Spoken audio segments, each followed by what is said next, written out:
Welcome in Batu Cave, Kuala Lumpur.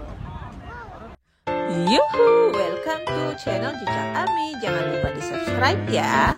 Assalamualaikum warahmatullahi wabarakatuh. Welcome back again di channel Jamie Jejak Ami. By the way guys, ini adalah video di akhir tahun 2019 lalu ketika aku melakukan traveling ke 5 negara Asia Tenggara. Dan ini adalah perjalanan pertama aku memberanikan solo traveling ke luar negeri seorang diri tentunya. Tapi walaupun begitu, tetap bertemu dengan kawan lama dan juga orang-orang baru di perjalananku.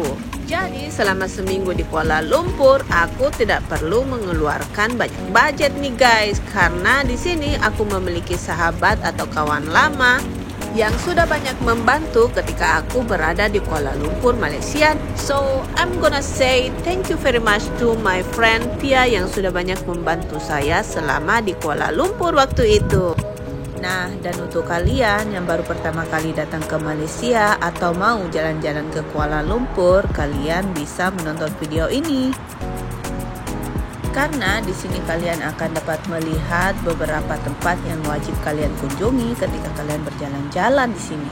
Dan tentunya sebahagian tempat ini sangat familiar dan gratis masuknya. Setelah beberapa waktu beristirahat, very excited sekali karena sahabat saya mengajak berjalan-jalan di wilayah KLCC City. Kalian yang udah pernah ke sini sudah pasti tahu ini adalah Menara Kembar Petronas, yakni bangunan kembar yang pernah menjadi bangunan tertinggi di dunia pada tahun 1998 sampai 2004. Pertama kali aku melihat tempat ini, aku merasa takjub sekali karena wilayah tempat ini sangat bersih, ditambah lagi banyak tempat spot-spot foto untuk mengambil gambar dan video. Untuk kalian yang mau ke tempat ini, cukup dengan naik LRT dari mana aja dan turun di stasiun KLCC. Setelah sampai di stasiun KLCC, kalian tinggal naik aja deh, karena stasiun KLCC berada di bawah tanah, tepatnya di bawah gedung Petronas Tower. Nah, di sini aku hanya menikmati wilayah bagian bawah towernya aja. Dan untuk kalian yang mau naik ke tower bisa dikenakan biaya hampir 400.000 ya.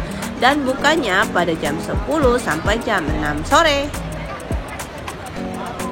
Selain dapat menikmati keindahan gedung-gedung pencakar langit ini, kita juga dapat mengisi aktivitas dengan shopping karena di tempat ini juga disediakan mall yang sangat besar loh. Setelah puas mengambil gambar dan video di wilayah Petronas Tower, kita berjalan-jalan ke arah Chinatown nih, yang tidak jauh dari wilayah Petronas Tower. Di wilayah Chinatown di sini ada pasar yang banyak menjual barang-barang yang murah dan juga bisa kulineran loh. Pasar rakyat ini banyak dihiasi lampion-lampion merah khas Chinese dan ini membuatnya semakin estetik. Di bawah sinar matahari yang begitu terik karena memang cuaca begitu bagus di saat itu guys. Dan tidak terasa kita berjalan-jalan sambil bercerita dan sudah berada di wilayah gedung Sultan Abdul Somad. Nah, dua orang yang terlihat itu adalah sahabat saya Pia yang menjadi guide perjalanan kali ini. Dan juga ada Ali, teman traveling kita dari Turkish. Sedikit bercerita, gedung Sultan Abdul Somad didirikan pada tahun 1897. Bangunan ini memiliki kubah besar dan juga menara jam yang mirip dengan Big Ben yang ada di London. Dan merupakan gedung yang sangat bersejarah untuk masyarakat Malaysia. Si Ali mengganggu aja ya guys, padahal kita asik mengambil gambar. Searah dari gedung Sultan Abdul Somad sekitar 500 meter ke depan, kalian akan menemukan gedung ini. Gedung Galeri Kuala Lumpur yang merupakan museum sekaligus pusat informasi mengenai sejarah kota Kuala Lumpur dari zaman dahulu sampai kita bisa melihat perjalanan perkembangan Kuala Lumpur hingga saat ini. Sayang banget guys, ketika aku ada di sini hanya banyak mengambil gambar karena di dalamnya banyak tempat estetik. Meninggalkan wilayah KLCC City, kita menuju ke Pesiaran Endah. 10-12 menit dengan Grab Car, akhirnya kita tiba di Tian Hao Temple. Kuil ini merupakan salah satu tempat wisata gratis yang kalian bisa kunjungi ketika berada di Kuala Lumpur. Kuil ini didirikan pada tahun 1981 dan akhirnya resmi digunakan pada tahun 1987. Kuil ini digunakan sebagai tempat pemujaan Dewi Mazu dan merupakan Dewi Laut Tiongkok. Wisatawan yang datang di sini bukan hanya orang-orang yang beragama Buddha, tapi juga dari berbagai etnis dan agama yang senang belajar budaya dan juga keunikan dari bangunan yang berciri khas Tiongkok ini. You can try again. Hal yang paling menyenangkan yang aku lakukan di sini yakni mencoba ramalan yang sudah disediakan untuk para pengunjung nih. Di sini kalian akan mengetahui jodoh, rezeki, dan juga masa depan kalian yang akan diramalkan di kuil ini. Karena melakukan ramalan ini gratis, ya sudah deh, untuk menghilangkan rasa penasaran, aku mencobanya. Tapi percaya tidak percaya, kita serahkan kepada Tuhan aja ya, hehe.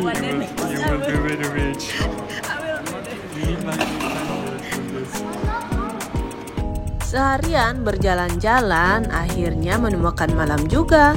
Destinasi selanjutnya kita tidak sempat datangin lagi guys. Perut setelah keroncongan, kita mencari makan dan kembali ke apartemen untuk beristirahat. Besok paginya baru dilanjutin lagi guys. Kalian ikuti terus ya. Next morning. Hello Jamie, jejak Ami, welcome back. Welcome to Batu Cave, Kuala Lumpur.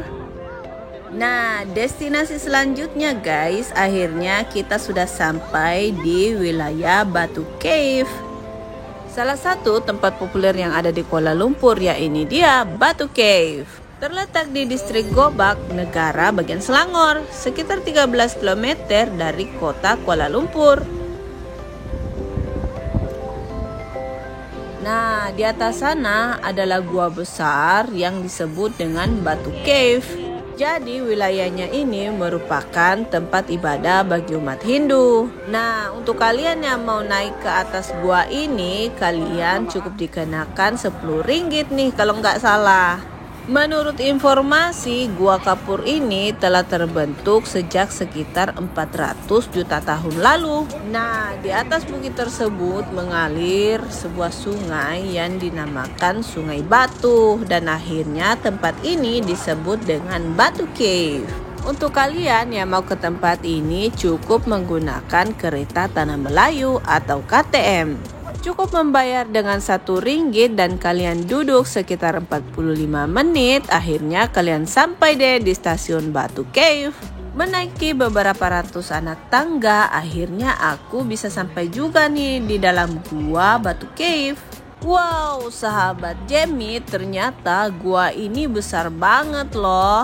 Langit-langitnya aja bisa mencapai ketinggian 100 meter. Dan ternyata karena besarnya gua ini dahulu merupakan tempat hunian. Namun kemudian berubah menjadi tempat beribadah umat Hindu. Kompleks Batu Cave terdiri dari 3 gua. Nah, satu gua yang paling besar dinamakan dengan Cathedral Cave atau Temple Cave.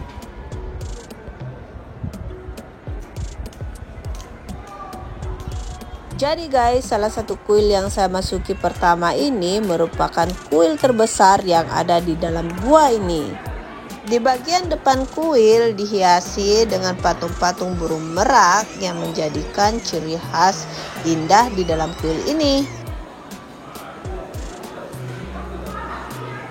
Karena kuil ini merupakan tempat ibadah untuk umat Hindu, tentunya kalian akan banyak bertemu dengan orang-orang yang sudah beribadah di dalamnya. Jangan heran juga ya guys jika kalian merasakan banyak bau kemenyan yang ada di dalam kuil ini. Aroma-aroma ini kalian akan rasakan ketika pertama kali masuk di wilayah Gua Batu Cave, dan ketika kalian masuk ke dalam kuil pastinya akan semakin kuat.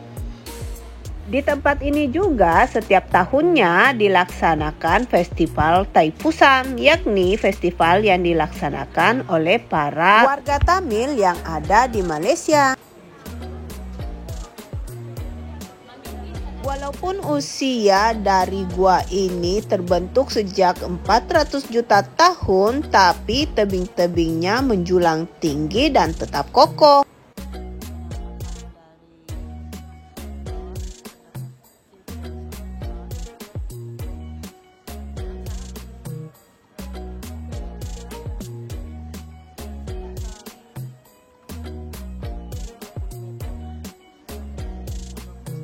Oke guys, itu dia perjalanan saya selama berada di Kuala Lumpur, Malaysia. Beberapa tempat yang sudah aku kunjungi bisa menjadi list kalian ketika berada atau berjalan-jalan di Kuala Lumpur.